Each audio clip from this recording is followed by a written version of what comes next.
owner and publisher of West Georgia Woman Magazine. And today we have a really awesome feature, someone that we have featured in the past. I believe it was back in 2019. Is that right? It sounds about right. January 2019, I believe. Dr. Thelma Lucas. She is the managing partner of West Georgia Gastroenterology Associates, PC. And they are great community partners with us, but even better is Dr. Lucas's story. So let's just get started right now. Welcome, Dr. Lucas. Thank you so much for coming. Well, thank you for having me. Yeah, absolutely. We're so happy to have you. And I want to tell you that your story, even though we've been in business 10 years and have featured so many people, your story was the one that just really fascinated me so much. I mean, like yours is in the top 10 stories, I think. Yeah. It's your story is so awesome. I love it. And there's so many different facets to your story as well. So you were born in Mississippi. Yes, I was. And you have 18 siblings. This is true. Right. Yes. One mother, one father, no twins, no halves, no steps. Oh my gosh. Your poor mother was pregnant for 20 years. Yes, she was a good part of her life. Oh my gosh. You know what? She said that she wished that she had had 20.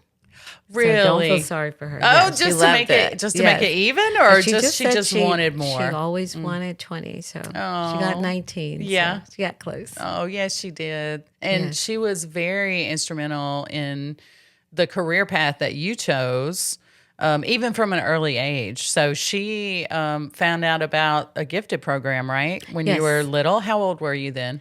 I was I was in junior high. Oh, junior high. Okay. And there was a program where we could start taking high school classes. And so when I started high school, I already had some high school credit because I would go to Saturday classes and we'd get on the bus, the train, public transportation, and just go wherever these little classes were. And I don't know how she found out about the program, but she did. And it was amazing. So that started me on my journey. And she knew right away from when you were a little girl how intelligent you were and how much you loved to learn. Yes, she did. Yeah. And so she taught me a lot even before I started school. Back when I was young, there was no preschool or any of that. But her sister, my aunt, she, decided she was just going to take me to school. And so she was allowed to take me and just kind of just put me in there. Oh, wow. I was too young. I shouldn't have been there. But yeah, my mother was just instrumental. Even though she only made it, she only went to the 6th grade. She knew the importance of education. And to all of that, writing, reading, tying your shoes, all of those things, she taught me very early on. Oh, that's so wonderful to have such a support system like that. Now, was she like that with all of your siblings? She taught all of your siblings that, or just those who were interested? I guess the ones that were interested. Yeah. But yeah, she was very serious about us getting our education. And, I was closer to the end, so she probably had more time to spend with me during those things than some of the older ones.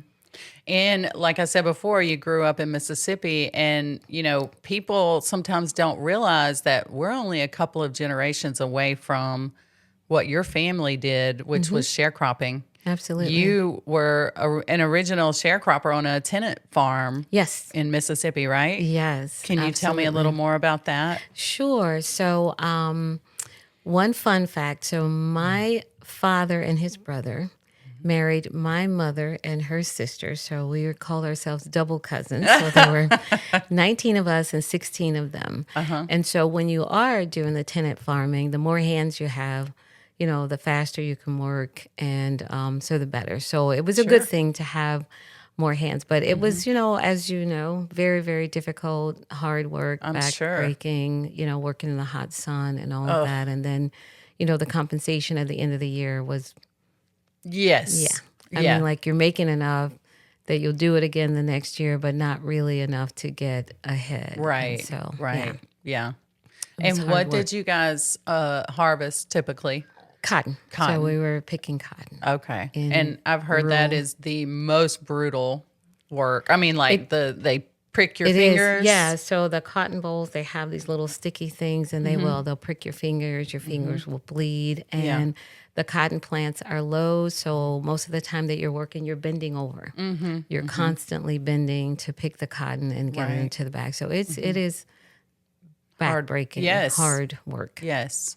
Yes. I have so much respect for people who just farm. I mean, in general, but it was so much harder back in the day. I know. It really was. Yeah. It was. And I know your siblings kind of say you really didn't work that hard, that they worked harder than you. Yeah, that's what they like to say. Because you were one of the babies, right? I was the knee baby, so I was next Yeah. to the baby. And I was 7 when we moved to Chicago. So I guess, all right. I did not work, but I did pick cotton. I did. You I worked. did. No, I we know worked. you worked. Yeah. I didn't get as much work in as they did, but I did.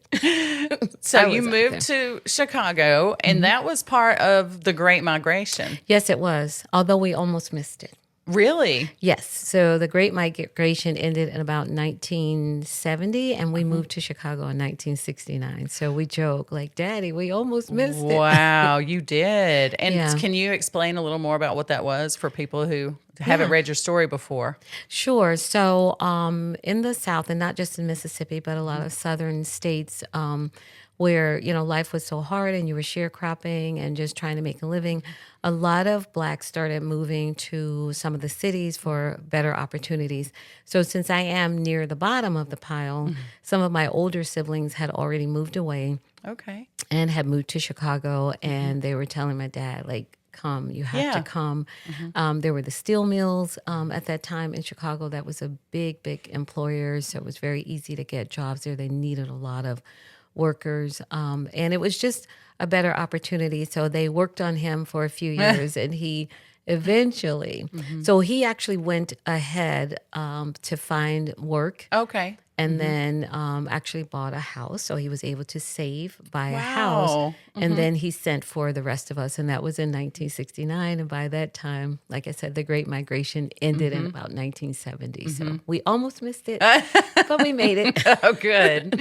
And a newspaper, I think, was instrumental for having or was it several so newspapers? Several newspapers, including the Chicago Defender. So the newspapers were, again, encouraging people to come, to the North for better opportunities. And it worked out. Good. And so you had, so some of your siblings had already left. When you guys all moved and your dad sent for you, how many were there living in the house together?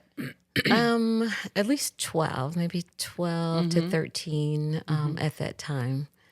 So I try to rack my brain, like I had 2 children.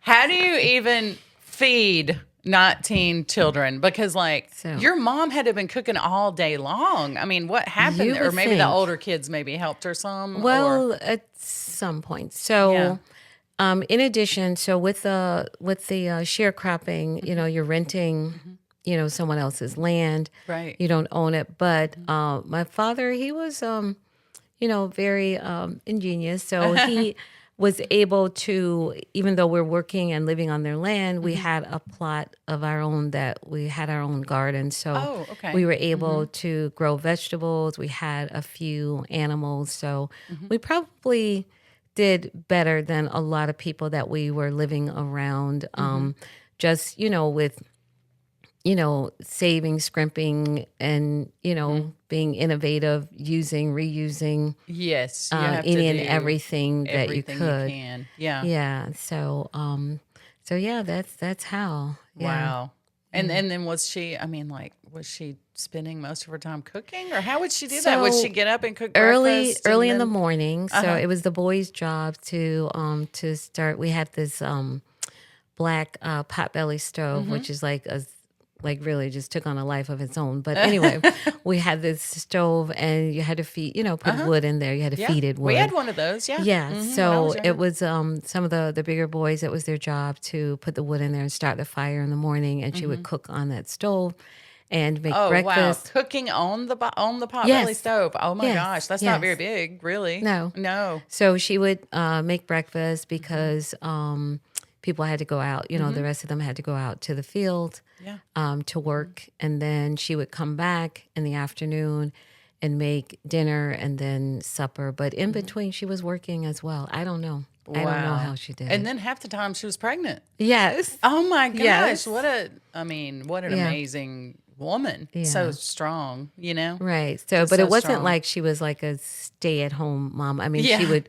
make She went and breakfast. She worked. worked too, and then she'd come back and make another meal, and then go back out and work. Yes. Wow. Yes. So, I mean, I know you do what you have to do, but I mean, that's amazing. That is. really is amazing. it is. I She don't know. sounds like a really remarkable person. She really was.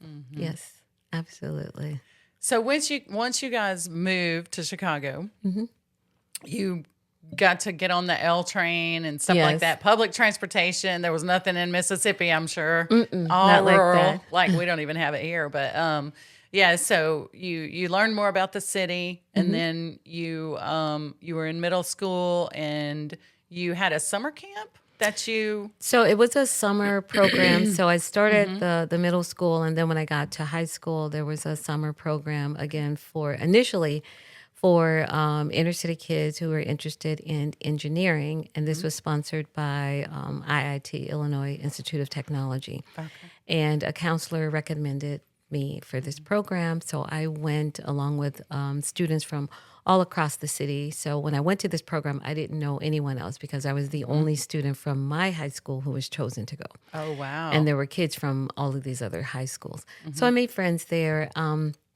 The program was interesting, but it was not for me. But Right. I stuck with it because the counselor recommended that I go. And, back then, if an adult, Yes. asked you or recommended you do something, you're just going to do it. You just did it. You just Yeah, did it. even if you hated Yeah.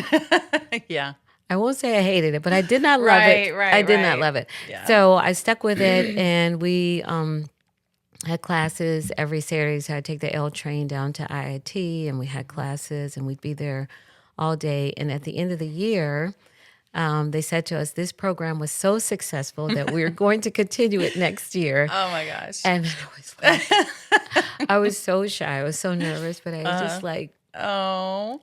and then they said, oh, this is so successful. We're going to start one for medicine. So we're going to continue the engineering. And then next year we'll start one for medicine. And so I was like, is it possible that I could switch over to the medicine program? Yeah. And they said yes. Oh. And I didn't know anything about medicine. I hadn't thought about it, but I knew that engineering was not for me. you. It was not for yeah. me. Yeah. So that was great. It was a really good experience. So you got into the medicine program, and you would go every Saturday? Every Saturday. So a bunch of us high schoolers, they had us spread out across the city. So there were physicians who agreed to have us shadow them. So it was a shadowing program. And some of my friends, they got to go with an OB-GYN. They were a little luckier than they you. would come back and say, oh, we got to see a baby be born. And some were with pediatricians, general surgeons. Oh, I got to see a gallbladder removed. They paired me with a pathologist. Oh my gosh. A pathologist. I'm like, all of his patients are dead No, already. I know. Yeah. Yes. That's So right. it was a little slow going in the beginning. Well, you had to wait and- on people to die, right? Well, yes. I mean, Yes, that's there's terrible. That but is terrible. I Yes. mean, he also looked at slides, Oh, yeah, okay. biopsies from live Right, patients, but in right. general, yes. They you had know. to be dead pretty much. I mean, there Yeah. was no face-to-face contact with patients Right. like my other Yeah. friends were doing. So Yeah. it was a little slow going. And the first 2 weeks, I just spent a lot of times, like he had all of these books. And basically, there'd be these big color books of basically how people died. Oh my goodness. But I was fascinated. So Interesting. I would just turn the pages and I'm looking like, oh, this one was killed by, that was run over by a car. Oh wow. And then this one drowned. So I'm looking at all of these pictures, basically how people died. But At 16 years old, Yes. did your mom know you were doing that? probably not. Because I think she probably would have been like, "Oh my goodness," clutching her Yeah. pearls and whatever else, Yeah, but Oh my it gosh. got a bit interesting. So finally, after 2 long weeks, he said that he had an autopsy. Finally, someone died. Finally. No, that's terrible. That is I'm terrible. sorry. I'm a terrible It's person. okay. I'm It's all sorry. right. So finally, Yes. he was called upon to perform an autopsy, and he asked me if I would like to observe. And I said, yes, I would, because I pretty much had gone through every book in his library. Right. I was an avid You just reader. didn't see the live thing. No. You've already seen all the pictures, I guess, and Yeah, stuff. I had gone through every book that he Wow. had. So I said yes. So I had to take a permission slip home. And my mother, I don't think she even knew what an autopsy was. Really? Yeah. But she signed. Oh my gosh. And so the next day was the autopsy. And what was that like? It Didn't you was have to scary. go like all the way down to the Yes. basement? It was very scary. So his office was on the 12th floor of the hospital, and I was to meet him down there at a certain time. And so I get on the elevator, and it's one of those elevators with the hands. Oh yeah. So it's 12. Kind of like the what's 11. that thing at Disney, the drop thing. Oh, yeah. The no. The drop.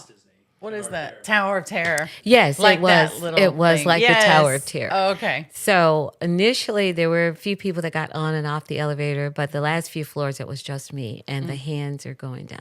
4, 3, 2, 1. And why is the morgue always in the basement? I know. Yeah. And so the doors That's open. so scary. It was very scary. And the For a doors 16-year-old open. too. Yes.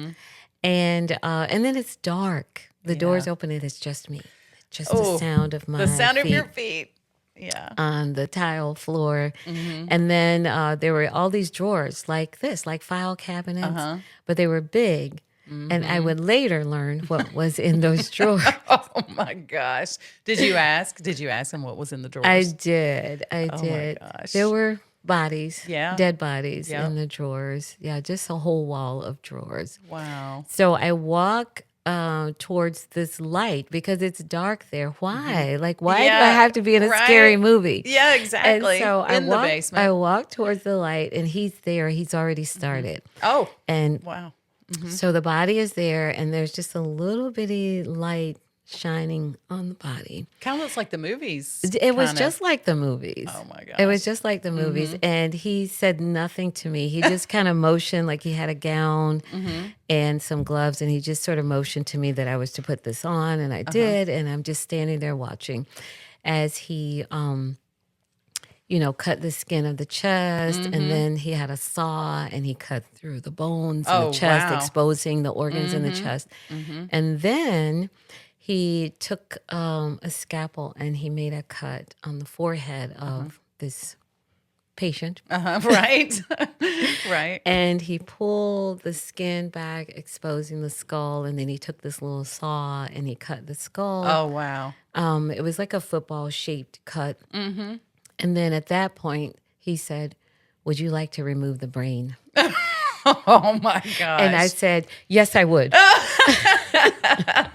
As if I had done it before. Right. I said, "Yes, I right. would." Yes. And so he my told me to gosh. put my hands inside the skull, and I had to put my fingers in there, and then I just gently, and you could hear the sound. Oh, my It gosh. sounded like when you start a fire, the crackling Yes.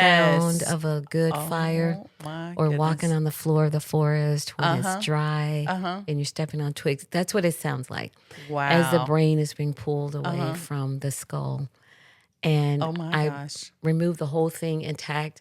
And he was proud of me, and I was so proud of good. myself. And Yes. as crazy as that sounds, Yeah, that it really, does. really, A 16-year-old yeah, child. I'm going to say yes, child. I was a child. I know. Absolutely. Oh, my gosh. That's So, so crazy. it's But crazy, but that sparked you my were hooked. interest. I was absolutely hooked. not I in was. pathology. You didn't really want No. to go into that. I did not. No. But I did appreciate the experience. Yeah. Well, I think, I'm sure it was very important, Yeah. to learn all about that other stuff to try to keep your patients from going there. Yeah, absolutely. As long as we can. That's right. So after you did, or while you were doing this, I want to call it internship. I guess it was kind of like an internship. Yeah, sort of like that.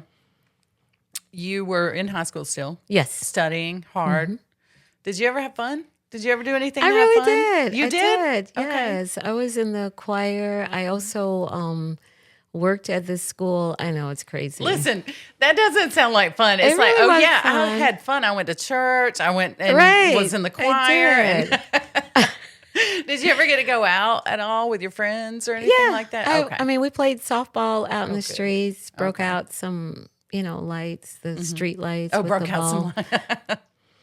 Yeah. Probably broke out some windows. Windows, Yeah. yeah. But yeah, absolutely. Jumping, double dutch. I had a lot of fun. I really had a lot of fun growing up. And despite my summers being spent, Saturdays being spent in these programs, but it really was. At least I it was made just time. a Saturday during the summer, right? That's Every true. Saturday. Every Saturday. Yeah. Yes. But still, you had a few days during the week I where did. you could play. And they actually gave us a little stipend, so it was really good. Oh, wow. That's Yes. awesome. Okay. It was awesome. Yeah. Like Did more you- money than I'd ever seen in my life. Really? Yeah. Wow. I mean, don't think it was a lot of money. No. But I'm I just know. saying it was more than I More had than ever you'd seen. Right. Yeah. Yeah. Wow. Yeah. So it And was would good. you go by yourself on Saturdays? Yes. Like you would just get on the bus or Yep. the L train or something? Walk and- to the bus, take the bus to the train, take the train to IIT, do my little thing there all day, and then take the train and the bus back. Yes. Yeah. I was a big girl. Yes, you were. Yes, you were. You were a very big girl. So I imagine it was so much fun playing with like all your siblings. Like you never had to go without a playmate anyway. But No. did you have a lot of neighborhood kids who were Yeah, friends so the with you? block that we lived on, there were a ton Mm-hmm. of kids. So we had so much fun playing.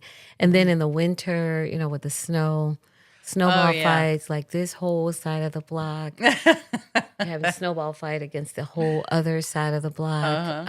It was just a lot of fun growing up. Uh-huh. That sounds It like really a lot of was. fun. It was. When you grow up in like, well, when you were younger, when you were growing up in rural Mississippi, you did have a lot of siblings, but like there was really probably nobody else around except for maybe your cousins. Our cousins. Yeah. So they were our closest neighbors. So Yeah. yeah, we had plenty of people to play with. We have a small family, so like we grew up in rural Haralson County, and like there was literally no one.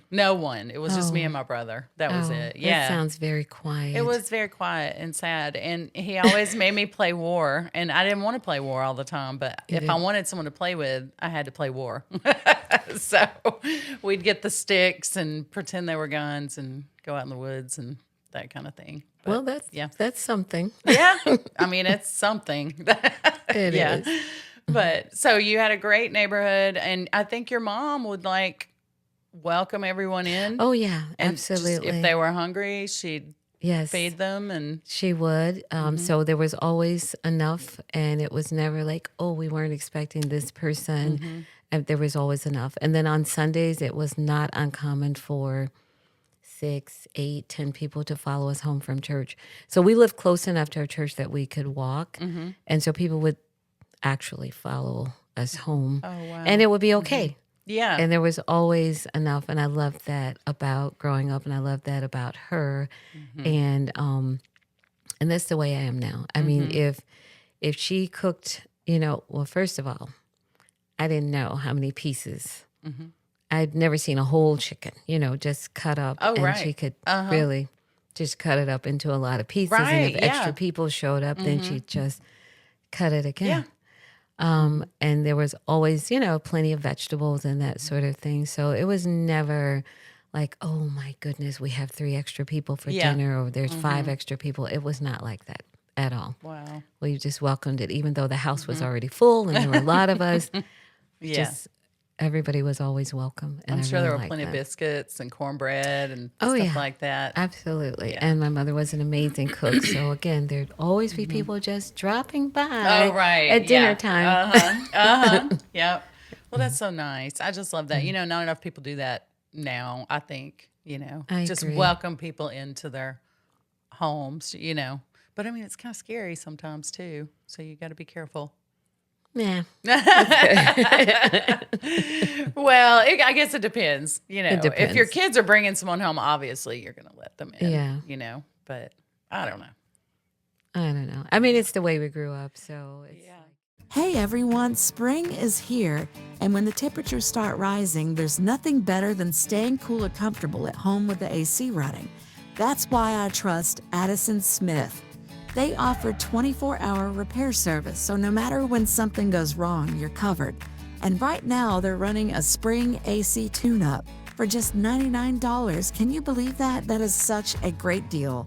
Addison Smith is an authorized Carrier factory dealer, and all of their technicians are NATE certified, so you know you're getting expert service every time. If you want peace of mind going into the warmer months, give them a call at 770-832-9006. Again, that's 770-832-9006, or visit addisonsmith.net to schedule your spring tune-up. Addison Smith, giving you more since 1954. Yeah. So when you were studying a lot, okay, so when did you actually decide you wanted to become a medical doctor? Or did you know you wanted to be a doctor, or did you just think I want to go into the medical field? I did. I knew that I wanted to be a doctor. Initially, before the program, I thought I wanted to be a teacher. But then once that I participated in that program, then I knew that I wanted to be a doctor. And it probably sounded a bit unrealistic, but yeah, I did. Well, and that brings me to another. This is one thing that really just got me going when I read your story. When we wrote your story years ago, was about your advisor. Mm-hmm. Tell us about this lovely lady. She was a witch. Yes, yes, She really 100%. She 100%. was. So my freshman year, I was assigned an advisor, and we met after the first semester.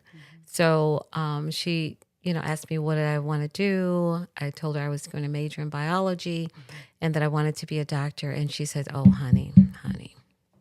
She's like, you don't know what you're saying. You just don't know. And you don't know, everything that's involved with becoming a doctor." And she said, "Have you thought about secretarial school?" And I was like, "No, I don't know how to type. I have not." And then she told me, she said, "You should just tell your parents now that, that you made a mistake, that you're not going to be a doctor. You don't want to disappoint them in 4 years when it's time to graduate. You should just tell them now." And Oh my gosh. was so mad. Yeah, I would be too. I became enraged, and I was just like, "I will show you. I will show you." So 2 things happened. One, I never went back to see her. She Good. was still my advisor. Well, I was supposed to Right. along the way. Yeah. I don't blame you for not. So I never went back to see her. However, when it was time to graduate, I had to see her. I couldn't avoid it. So we had to do an exit interview, and that was a very interesting meeting. What happened? So basically, she was just like, well, like, "Where have you been?" Right. So yeah. let me tell you, back then, everybody, well, not everybody, she smoked. Yeah. A lot of people smoked. People yeah. smoked inside. They smoked everywhere. Yeah. They smoked everywhere. So all I remember is that she wore red lipstick, and she had these really long red nails, and she's smoking the cigarette and blowing smoke in my face. Oh. And asking me about my plans. And then she told me, she looked at my records and she said, "Well, you have enough credits to graduate. However, it looks like you missed an elective, like a 2-hour elective, 2 or 3 hour. I don't know." She said, "You missed an elective, so you're going to have to take that this fall." And I was like, "No." And then she said, "Well, it's not offered over the summer." And I said, "Well, I have plans this summer." And she says, "Well, you're going to have to take it this fall." And I said, "I can't." And she said, "What plans do you have?" And I said, "I'm going to be going to medical school." And she looked like, and I said, "Yes, I've already been accepted." Oh my gosh. And she was like, "Well, I don't know what we're going to do." And I'm like, "I don't know what you're going to do." Right. You better figure it out. Yeah, because I I'm know going what to I'm medical doing. school. Right. Right. So she told me to wait there. So it was just the 2 of us in her office. She got up, she left the office for a few minutes, and I should have been sweating bullets, but I wasn't. I was just like, I don't know what's going to happen, but I've worked too hard to get here, and I've already been accepted. And then there was orientation that started in July. There was like a month of orientation and parties and all kinds of things before school actually started in August. And she was gone for a few minutes, and she came back, and she said, congratulations. Oh, was it a nice, like, sincere It congratulations? did seem sincere. I think Okay, she was good. shocked, but yeah, she was like, Yeah. congratulations, we'll just waive this class. I didn't know that was a thing. I I didn't didn't either. know that you could take a magic wand and waive a Right. class in college. I didn't know. Yeah. But I knew that I was going to medical school, that I had already been accepted, and that Right. come hell or high water, I Yeah. was going. Right. Right. Yeah, so that's how that happened. I love that story. It just gives me chills. It's awesome. It's so nice to come back and just show someone, isn't it? Yeah, it is. It really Yeah. is. Yeah. Yeah. And she remembered me. Uh-huh.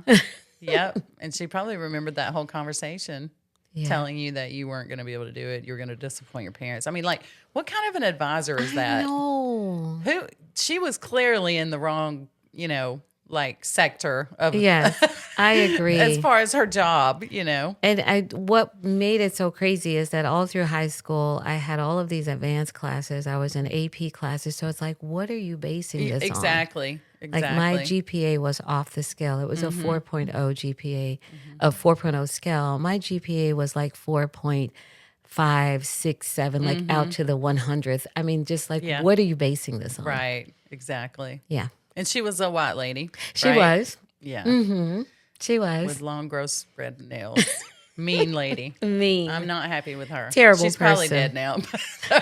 She's probably in your pathologist's office basement. She probably Drawer is. right Yeah, now. she's in a drawer somewhere now. That's right. Where she belongs. That's so terrible. I mean, Yeah. I'm a terrible person. But so let's get back to before you start medical school. You're at home and you're working really hard. Your mom still has 12, 13 kids at home, whatever. You're staying up late Yes. doing your homework. I mean, if you Yes. had a GPA like that, I literally feel like you were probably studying all the time, unless it came was. really super easy to you. No, I mean, it was a lot. So yeah, I would be up every night, 10, 11 o'clock at night. And so my mom would make little snacks for me or make some tea. I didn't drink coffee. I wasn't that big. I wasn't that right, grown. right. But she'd make tea and she would sit at the table and she would read and just stay up with me while And I you studied. you would tell her, "Mom, go to bed." Yes. And she would just stay up as long as I stayed up to That's just so sit with me. sweet. Yeah, it was. It was very nice. Yeah. A mother's love. There's nothing like it for sure. Absolutely. That brought tears to my eyes. It's so sweet. I love that story. It really It's really is. beautiful. She was Now, a when beautiful did person. when did your mom pass away? I can't remember the year, but she was 82 years old. Yeah. Wow. So, yeah. So she lived to see me finish medical school, do Yes. my internship, my residency.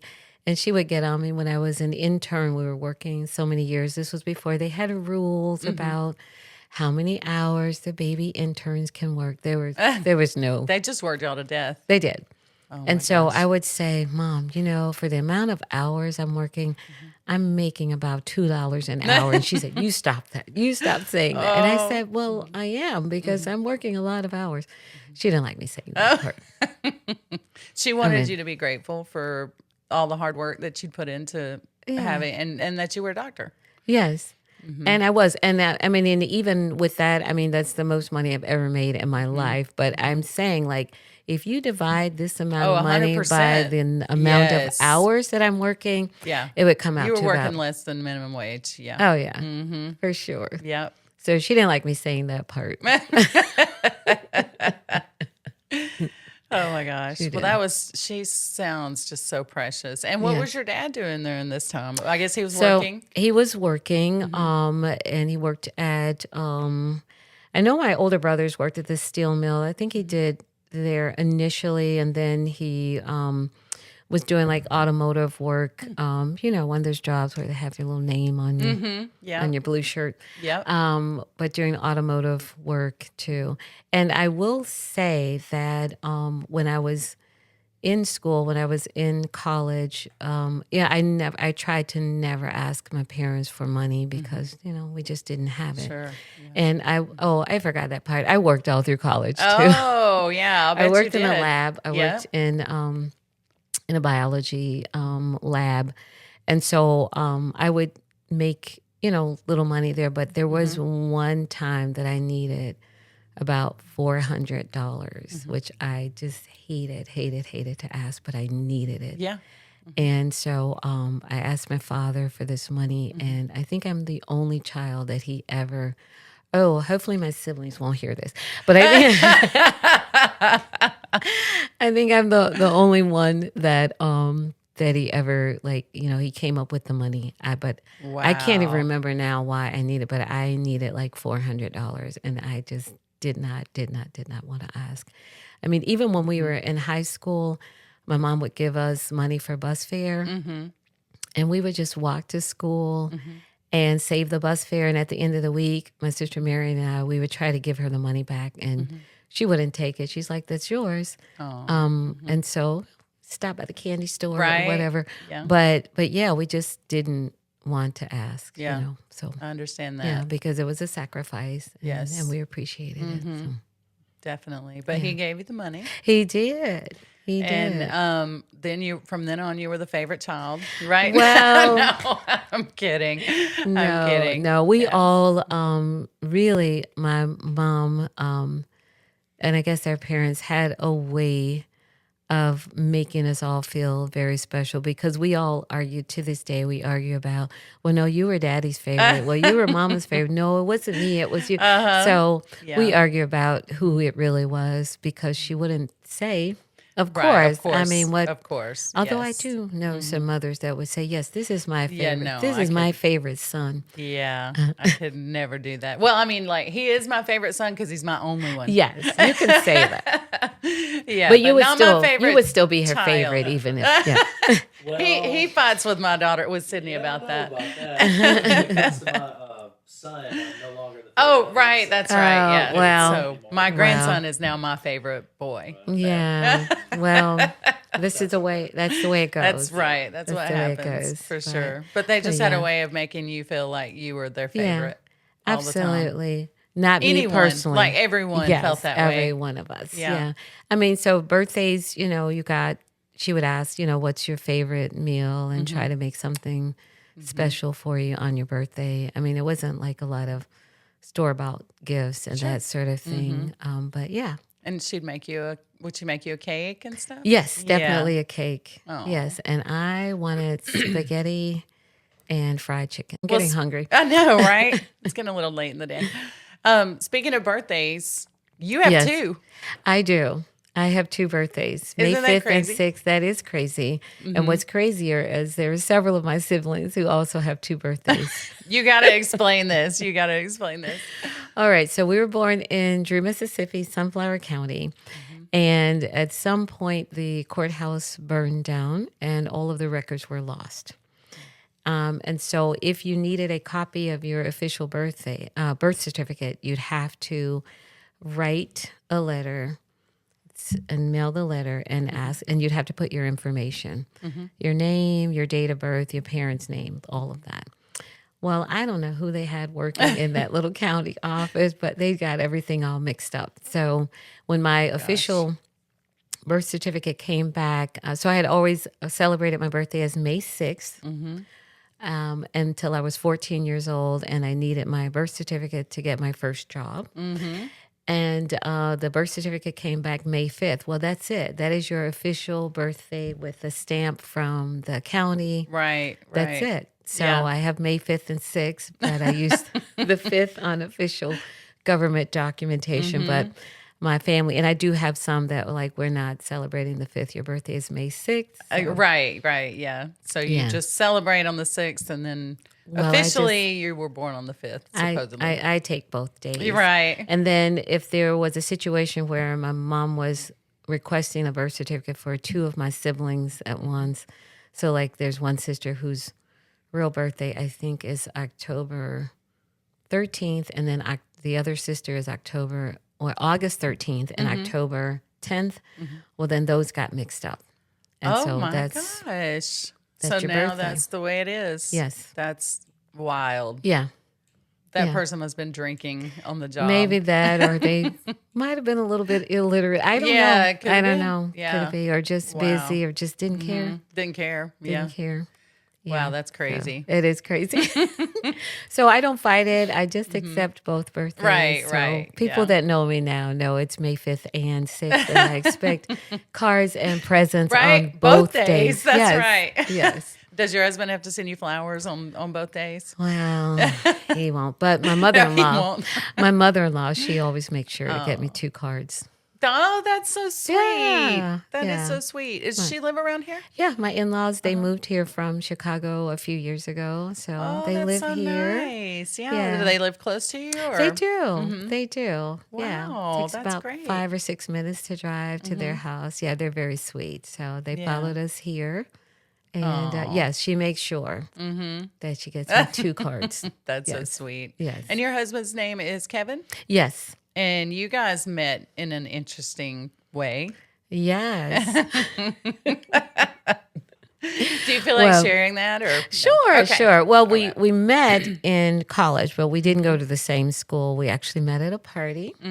He was in a fraternity, and they were down on our campus for some frat party, and we met at the party. So I guess I was a groupie or whatever. But we did not see each other again for 15 years. Wow. So after school, so he went to SIU or Southern Illinois University, and I was at the University of Illinois in Champaign. And after school, he came back to Chicago and joined the police department, and I came back to Chicago for medical school, and we did not see each other for 15 years. Wow. And then how did you all of a sudden meet again? So he was at a picnic, a cookout or something, and he heard someone else say something about the University of Illinois, and that's the last place that he knew that I worked. And he didn't say anything. It just kind of caught his ear. And then when the party was over, he asked the hostess, who is your friend that was wearing this color sweater? She mentioned that she works there. So he actually had her phone this friend who had already left the party Oh, wow. to ask if she knew me, if I still worked there. And she said, yes, I know Dr. Wiley. Yes, she still works there. My goodness. And then somehow he got my number and called me, like to my desk, not the university, but like Oh, in my wow. office, like bypassing The my gatekeepers. yes. Yeah. And I said, how did you get my number? And he's like, what do I do for a living? Right. Yes. Yeah. But yeah. So he was a police officer. Yeah. Right. So he called me. We talked that night. We went out. That next day, he picked me up and we went to lunch, and we were married in 6 months after that. Oh, my goodness. And that was 20-something years ago. Oh. Hopefully he won't hear this. No. I think it's 23, right, honey? I think 23. Oh, my gosh. Yes. Yeah. Yes. Yes. Well, something funny too that he always brings up with you is that when you were at that lunch, didn't your assistant call you or Yes. something? Yes. And he thought it was like one of those best friend, Yeah. like I'm gonna let you know when to call me because like if this is a terrible date, I'm leaving. Exactly. Right? So I had not seen or heard from him in 15 years, and I had no idea. Right. if I'd still like him or anything. So we met for lunch at 1:00, and my fellow paged me at 1:15 exactly. And I am sticking with my story. She paged me to ask me about a patient. He insists that I had her call me to make sure that in case things weren't going well, that I could say, I gotta go. Got a patient on the table. Gotta go. Right. And so I'm sticking with my story. Right, okay. Yeah, it was a legitimate question about a patient that was Yes. in the hospital, a live patient. Right. Oh my gosh. But lunch went great. Good. It did. And you stayed after the phone call. Yes, Yeah, so okay. I You didn't took have the to call. leave. I did not have to leave. I took the Okay. call, and then I came back to the table, and he said, "Is everything all right? Do you have to go and operate on the president?" And I was like, "Everything's fine. It's Yeah. fine." Oh my goodness. That's my story. Right. Yes. We're going to keep it like that. Absolutely. All these years. Yeah. So you got married 6 months after that. What were you doing during this time when so I may have things mixed up a little bit, but didn't you win some like really, or weren't you awarded like some really great fellowship? Yes. Yeah. Yes, And yes. that's a big deal. What was It the is. So I was training. So I did my medicine residency, and then I wanted to go into gastroenterology. And then, like each step along the way, everything gets more and more competitive. So it was very, very competitive getting a spot. And yeah, that's a big deal. it was a big deal. I know you don't want to toot your own horn, but I mean, it's a big deal. It was a big deal, especially there weren't a lot of women in my med school class, and even fewer that were going on to additional fellowship specialty training. But I will say the University of Illinois, they were pretty progressive. So they chose 4 fellows that year, and actually 3 of us were women, which was unheard of. Unheard of. So I feel sorry for the one guy that was with us because Right. this was 3 Yeah. very competitive, Independent, strong women. women. Yes. Yes. Yes. Oh my goodness. So, how did that go? How did the fellowship go? Did you ever experience any kind of sexism or anything like that on the Oh, job? for sure. I mean, just right out of the gate. So most of the nurses are women, and most of the nurses Yeah. are females. So they're always the bigger offenders. The Oh, biggest really? offenders. So yeah. the nurses were Yeah, more- so, they would be more likely to, to want to do things for the male doctors that ask them to do something. And, as a female doctor, if you ask them to do something, not outside of their job duties, but, a little bit of pushback and that sort of thing. So, yes, of course. Wow. And then during one of my rotations before the fellowship, I was rotating through urology, and I had an incident where I almost passed out in the operating room. It was just very early. It was hot. All the lights, your gloved, gowned, everything. I hadn't eaten because I would never eat before work. Oh. And so the urologist, he yelled. There was a lot of yelling back in the day. Oh, yeah. But basically he was yelling like, "Don't fall into the sterile field because we don't want to start over." No concern for you. No. Just don't fall into Don't fall. this- Like fall. Yeah. Like the table is here, the patient is there. Like fall this Fall backward. way. Yeah. Fall backwards. Do not fall forward because Yeah. we'll have to start the whole sterilize case. Yes. everything and all that. Yeah. Yeah. So, anyway, when I didn't completely fall out, but I, almost fell out. I went outside, pulled everything off, sat on the floor, put my head down. And so I was pretty much done. Like he did not want me back in the room that day. Oh, okay. So I returned the next morning, and then he said, "Oh, the little girl, she is back," because we were doing a penile implant. Oh, okay. So, the body So he is thought that was why you were. Yes. And so he was like, "Oh, the little girl, she has returned." And, and he was just like making fun, like, "Are you going to be okay?" And his name was Dr. Sharifi. I remember his name. And I said, "Dr. Sharifi, I assure you that I have seen nothing, and I mean nothing in here that would make me faint." And so after that, we were cool. We were good. good. Like that was the last time, you just had to yeah. stand up for yourself a little bit. Absolutely. Absolutely. You probably had to do that a good bit with Oh, a a lot of lot. the men. All through my career. Yeah. Yes. Yeah. But you get used to it. Yeah. Yeah. It just surprised me though. I remember I remember now you saying that, the nurses were the ones that were like the worst. And that's just so sad, It is. We women, we've got to stick together. We have to. Absolutely. Yeah. So I think that's getting better, but I do. still- I do believe it can is. still be bad. Yeah. But yeah, I know really the cattiness. Yeah. Yeah. Yeah. It Well, I is. think we've probably all been victims of those kind of people in the past. But I do think that things are getting better, and that, we know that we have to stand up for each other and support each other and Absolutely. just pump each other up. Absolutely. Yeah. And you are, just talking a little bit about your work, you are a liver specialist, Yes. right? Right. So after my GI fellowship, I then did extra training as a hepatologist. So in some programs, that's you actually have to apply. My program offered these different tracks, and so I chose hepatology. So I did an additional year of training there, and also did some training at the University of Michigan in Ann Arbor to work with some liver specialists there. And then after that, before moving here, I was actually the medical director for the liver transplant program at the University of Illinois Wow. for 10 years, and then also medical director at Rush University as well. Wow. Yes. Impressive. It is. It's very impressive. So why liver? Is it because they grow back or what is it?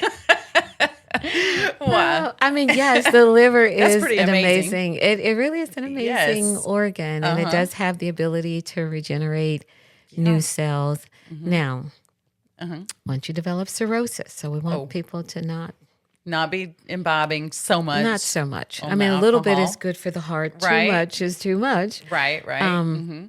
But it really is a fascinating and amazing organ, and I don't know. I was Yeah. just intrigued by it, and I've loved it, and so I do still see a lot of patients here, liver disease, hepatitis. I actually did research with hepatitis C. I actually had NIH funded Wow. research in the field of or in the area of hepatitis C before coming here. So yeah, Wow, that's really I awesome. love the liver. Apparently you do. So tell everyone here, the listeners, what is an NIH again? The National Institutes of Health. So Right. So that that's a big deal. Yeah, It was like a $1 very million big deal. grant to do research when we first started learning about hepatitis C, and we didn't know a lot about it. We just knew people were getting infected, and a lot of patients were developing cirrhosis and liver cancer. And at that time, there was no treatment available. I mean, I'm talking very early on. For hepatitis C. Yes. Wow. Yes. And now we have like these pills that you can take with 95%, or higher cure rate. What? Back then, I had no idea. back when I started researching this, we had come upon interferon, which had been used for other diseases, had been used in HIV. But back then, if we could get a 10% response, Wow. 10%. We didn't even use the word cure back then. We just said that you've responded to the medicine. We beat the virus back. So, and it was an injection. You'd have to give yourself a shot 3 times a week for a year. And then at the end of the year, we'd say like, okay, you've had a response and your viral load is lower or undetectable. Now we use the word cure. We are curing people of hepatitis C. That is such a remarkable thing. That It is is. so And wonderful. so I was involved in a lot of that very, very early research. Wow, Yes. that's so great. Like you put your name and your mark on that. And Yes. like people won't forget that. Your name's probably in all these books and stuff. It's in a couple of books. I've authored a few papers. Yes. Right, right. Yes. Yes. So that's your main specialty. Yes. How is that? How is that? And this is probably a dumb question. There are no Thank you. questions. How does that tie into gastro So issues? the GI tract involves everything from the mouth to the anus. Oh, So okay. so whether it's your esophagus, stomach, small bowel, colon, liver, pancreas, all of those are parts of the GI tract. So when I did my GI or gastroenterology fellowship, really I could have gone down any of those Yeah. rabbit holes. Yeah, there's a lot. Yeah. So the liver fits into the GI tract there, but because it is such a unique organ and does so many different things, then that's enough that can actually be a subspecialty. Yeah. So I am a gastroenterologist, and then my subspecialty is hepatology. Okay. So is that all you see is patients that have No. liver? No, I see okay. people with heartburn, reflux. Really? Yes, Okay. and right now this is Colon Cancer Awareness Month. It so certainly I do is. screening colonoscopy. So basically anything that you come in with, whether it's diarrhea, constipation, bleeding, liver disease, elevated liver enzymes, whatever it is, I see it all. Wow. Yes. So never a dull moment for sure. No, because we're dealing with live humans, so there Yeah. is always something. Oh yeah. Yeah. And I love my patients. I know they love you too though. I hope so. I Yeah. try to do my best for them. I really do. Yeah, I know you do. I do. Yeah, I'm unfortunate. You know, this is Colon Cancer Awareness Month, and It is. unfortunately, I am scheduled for one of those lovely Not things. unfortunate. No, I know. Okay, I say unfortunately, All right. but yeah, it's such a. You know, your doctor. Can you please tell me the last names of your doctors so I can tell you which one's the right one that wrote the article last year? Do you Okay. know who I'm talking about? In our practice? Yes, in your So practice. there's Dr. Arledge, Dr. Piso, That was him, That- Dr. Piso. yes. He wrote this. and I'll just say there's Dr. Sharma. Oh, I'll yes, just we say can't them. leave out Dr. Sharma. No, that's right. He's special. usually the one that I get stuck with, or he gets stuck with me, I guess. Yeah. But yeah, Dr. Piso, he wrote Yes. this wonderful article last year, and it was so relatable to, I mean, like, you know, just like, it wasn't like a medical journal type thing, you know, it was very relatable. You know, the average reader could completely understand it and relate to it. So we should share that again. That was a great article Yeah, about colon absolutely. cancer because it was called something like the one test that could change everything or something like that. I'm sorry, doctor, if I messed up your title, but but it was great. It was such a good article, and it's so Yes. true. You know, like the most amazing thing that if you could just remove a polyp, Yes, that could save your life. it absolutely could. And it's very simple. Just have to do the colonoscopy. The prep. And, you know, I won't say that the preps are delicious, but we do have some different ones now. We still have that big gallon if you want it, but we have some preps where the volume is less, so there's less to drink. We split it up into 2 parts, and it's a lot. It's very well Better? tolerated. Yes. I don't know And what some they patients gave me. even say they like the taste of it. I don't know how. I do not there know are how. some That is the patients. worst part for me, though. But I mean, of course, that's the worst part for everyone. It really is. The colonoscopy was no problem whatsoever. I It's was not. asleep, got the best sleep of my life. It is it is a with great nap. propofol or whatever that Yes, was. propofol. Yes, the Michael Jackson drug. Right? We I do didn't have want to call people- it that, but I'm That's glad you okay. did it because that's what I call it too. Yes, and we have a lot of patients. It's like, oh, I need that at home, and I'm Yeah. like, no, the last No. person that took it at home, it didn't work out so well. Exactly. That's But right. it's a great drug in the right setting where you're Right, being right. monitored. yeah.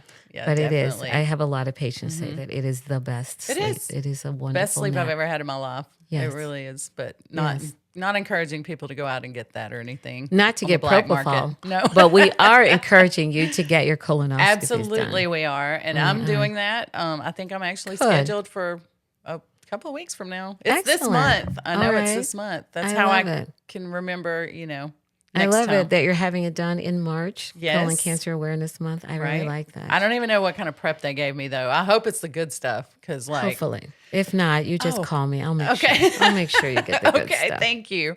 And I had another question too. It was weird. Like the instructions that I got this time Mm-hmm. were like I have to get up at 2 a.m. now. Right. So that's the split. Is that the part. one? That is the one. So I got the good, now good prep. we do have 2. stuff. You got the Oh, right one. okay. So there's one that you can start at 4 p.m. Mm-hmm. and do the split at 9 p.m. Yes, that's and the one I did use before. that for my patients that are older that are probably not going to get up at 2 a.m. But people young like yourself, Mm-hmm. Oh. I like do the 2 a.m. So you do the afternoon and then you get up at 2 a.m., Mm-hmm. drink the rest of it, drink 16 ounces of water. Mm-hmm. And then you'll come on in for your colonoscopy. So we are seeing a lot better results as far as getting cleaned out. Oh, okay. And also, it's better tolerated splitting it up. Yeah. You know, because you drink so much and your stomach is like, no Yes. more, no more. Yes. And sometimes people will vomit part of the prep. So it's Oh, just that's better not good. tolerated Yeah. splitting it up. But yes, you have the good one. I have the good one. All right. If Good. if it can be called the good one, Yes. I guess I have it then. That's great. Yes. Not looking forward to that part, but I am looking forward to, you know, I have my grandfather passed away of colon cancer Oh, when he was wow. 58. And I That's think he was really- 58. That's And I'm early. 52. So, yeah. So, yeah. So I That's had to time. start earlier, but Earlier. now I think they're recommending earlier anyway. They are. So they've changed the recommendations because we are seeing more colon cancers in younger people. So it used to be age 50 to start your routine screening. It is now age 45 for routine screening with no symptoms. However, if you have a family history of colon cancer, then you need to start 10 years earlier than that person that had it. Wow. Okay. So if it's a first degree relative, a parent, a sibling, a child. If it's a second degree, if you have 2 second degree relatives, then you still are high risk and you should start your screening earlier. And if you are high risk, even if your colonoscopy is normal, we would repeat your colonoscopy in 5 years and not 10 years. If you're average risk and you have no symptoms, and your colonoscopy is normal, you don't have to come back and see us for 10 years. Wow, that's exciting. Because I have to admit, when I got the phone call from you guys, like back in December, I was like, no, it hasn't been 5 years already. Because mine was 5 years. Yes. But I was like, oh no, 5 years, dang it. That went by way too fast. And even Sydney, my daughter, who took me, which she's the best like operation sidekick you could ever bring with you. Yeah, because she's hilarious and you're already getting drugged up anyway and stuff. So it's just that much more fun. But when I told her, she was like, didn't I just take you? And I'm like, yes, I know. I can't believe it's been 5 years, but yep. We're going to be back there and do it again. Good. Yeah. Good. Yeah. I think Dr. Sharma, maybe. I don't know. Probably. Well, who knows? As long as you get it done. That's right. That's right. Yep. Good. So you have a women's event coming up for medical professionals. Yes. Yes. So it's women in medicine. And our theme is just empowerment. Again, we want to talk about medicine as it applies to women, but we also want to be very encouraging because we tend to put ourselves last. Always. We do so much for everyone else. So I want women to come out and just have an afternoon where it's just all about us, learn a little bit, laugh. I think we're even going to do some dancing. Oh my gosh. Yes. Wow. Okay. Yes. All right. Yes. I have to get my dancing shoes on then, Absolutely. right? I have been given the honor of being one of your speakers. Yay. Which I'm very nervous about. But thank you. Why? Thank you for asking me because like all you smart doctors and things Oh, are going to be come up on. there Stop it. speaking. And then, I mean, I'm not saying I'm not smart. I'm just saying I'm not as smart as a doctor. Well, your smart is in a different area. I mean, Okay. look at you. You're a thank natural you. born speaker. Thank you. Thank you so are. much. But You are. yeah, I'm a little nervous. So I told Tammy, your office manager, I told her that maybe I need to speak first so I don't have to follow all these amazing doctors. If you would like to speak first, I can call you first. I'm going to be emceeing the event, so I bet that's I have a gonna little be great. pull. Okay, thank you. Thank you. No, I'll do whatever will. you guys want No, or it'll need. be it'll be great. It'll be great. I'm looking forward to it. I'm so Thank excited. you. about I'm looking it. forward to it too. And it's June 27th. June 27th, And a Saturday. I guess you guys are just inviting all the female medical Yes. professionals Yep, in the area. absolutely. For a nice lunch. Yeah. And like I said, some dancing, some Yeah. fun. It's going to be fun. Oh, good. I'm excited. Yes. Thank me you for too. letting me be a part of that. Thank you for agreeing to. We really Yes. appreciate it. Yeah, absolutely. We do. So what else do we have going on? Anything? What about your family? Your nieces and nephews? You Yeah. were raising your nephew because your sister Yes. sadly passed away From breast cancer. breast cancer, Yes. and she was young. Yeah, she was. She was 40? in her 40s, 45, I think. So, so they are doing great. AJ, the youngest, is in Chicago working. His dad still lives in Chicago.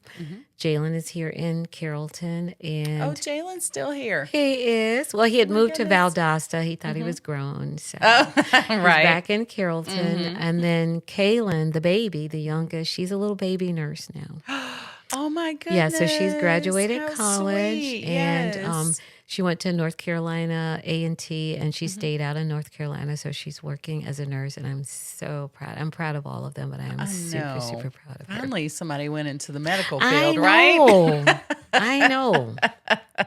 Finally. That's good. Yeah, Finally. so Yeah, they are that's all sweet. doing well. So a little like a NICU nurse or a She baby. wants to do NICU. Mm-hmm. She's doing what's called a residency. Oh, So she was actually mm-hmm. rotating through a lot of Mm-hmm. different areas. So she does want to do mother baby or NICU. So, Yes. yeah. That's precious. Yeah. That's probably one of the best places to go is like mother baby. Yeah. I feel like that would be just awesome just to be able to hold the babies, Yeah. sweet babies. But anyway, well, congratulations to her. Yes, thank you. Well, thank you so much for being on our podcast. We're so Thank thrilled you. to have you. And when Sydney told me she was planning out our podcast schedule and everything, she was like, "We got to put Dr. Lucas on there." I was like, "Yes! Oh my gosh, I Thank love her you. story. I loved your story then. I love it now." Thank you. Hopefully, One last thing. Oh, We yes, are going to please. be writing a book, You're writing a book. The Family. Oh, the family. Yeah, Okay, so, tell me. coming Tell me about soon. it. Coming oh my soon. gosh. Have you started already? Oh, or yeah. Yeah. Is this going to be about the family? It is. So each chapter, so Mm-hmm. like I'm chapter 18. Oh my gosh. So each your number, How appropriate. your birth number, that's your Yes. chapter, Mhm. and then of course mom and dad, Oh. and yeah, This I can't wait to read it. thank you. It sounds like it's going to be really exciting, and you're going to just be sharing from your perspective. What? Yeah, so it'll be the early years growing up Mm-hmm. in Mississippi and all the shenanigans and all of that. Yeah. Exciting. And do you have a title yet, or no? It will be the Wiley Chronicles. Oh, I love it. That's Yeah. great. Yeah. I love it. Well, congratulations. Thank Please let us you. know. You'll have to come back. Okay. And that way we can let everyone know how to get your book. Thank you so much. Yes, ma'am. Thank Thank you you. so much. I'm so glad you were here.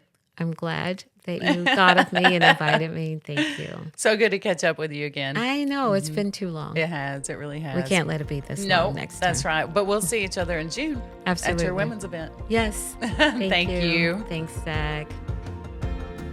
Hi there. Welcome to the West Georgia Woman Magazine podcast, where stories come to life and voices from our community take center stage. Hosted right here in West Georgia, this podcast is all about connection, growth, and real conversations. Each episode, we sit down with inspiring women, local business owners, creatives, and community leaders to talk about their journeys, what they've built, what they've overcome, and what's next. From entrepreneurs in leadership to lifestyle, family, and personal growth, we're here to highlight the people and stories shaping our region. Whether you're looking for motivation, insight, or just a great story, you're in the right place. You could listen to West Georgia Woman Magazine podcast on Podbean or wherever you stream your favorite podcasts.